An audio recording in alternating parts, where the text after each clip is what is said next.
بسم الله الرحمن الرحیم. الحمد لله و صلاة و سلام علی حبیبنا رسول الله و علی آله و صحبه و من والاه.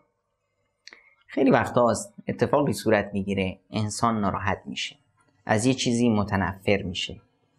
این متنفر شدن و این ناراحتی باعث میشه اون عصبانی بشه و این عصبانیت اون رو سوق میده به این که انتقام بگیره.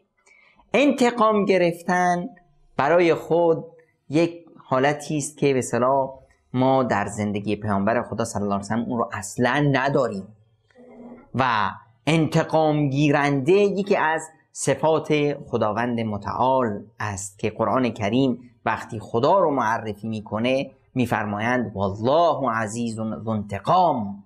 خداوند تواناست، عزیز هست، در همه چیز چیره است و انتقام میگیره. انا من المجرمین منتقمون، ما از مجرمان انتقام میگیریم.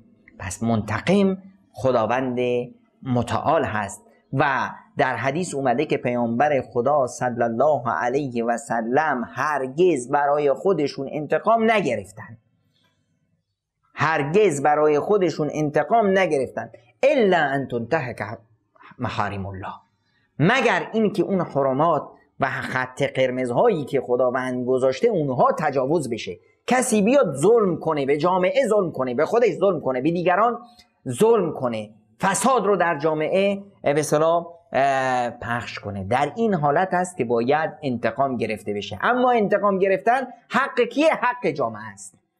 جامعه تنها حق داره که انتقام بگیره. اون نظام و سیستم هست که انتقام میگیره. یعنی چی؟ یعنی اون طرفی رو که از حدش تجاوز کرده اون رو تنبیهش میکنه، اون رو بازخواستش میکنه. اما فرد نه، فرد تنها باید عفو داشته باشه، گذشت داشته باشه، از حق خودش بگذره، از خیلی چیزها بگذره برای رساندن یک مفاهیم و اخلاقیات درست. چون پیامبر خدا صلی الله علیه و سلم باشه، به حضرت عایشه صدیقه در وصف پیامبر اکرم صلی الله علیه و سلم میفرمایند که پیامبر خدا صلی الله علیه و سلم هیچ چیزی رو با دستش نزد، نه زنی رو، نه مردی رو، نه کودکی رو، مگر اینکه در راه خدا جهاد کنه و هرگز برای خودش چیزی ازش گرفته شد، بهش بدی شد. این پیامبر خدا صلی الله علیه و سلم هرگز برای خودش انتقام نگرفتن مگر اینی که یکی از حرمت‌های الهی به اصطلاح پایمال بشه، دین خدا پایمال بشه، مکتب رسالت پایمال بشه، به کسی تجاوز بشه،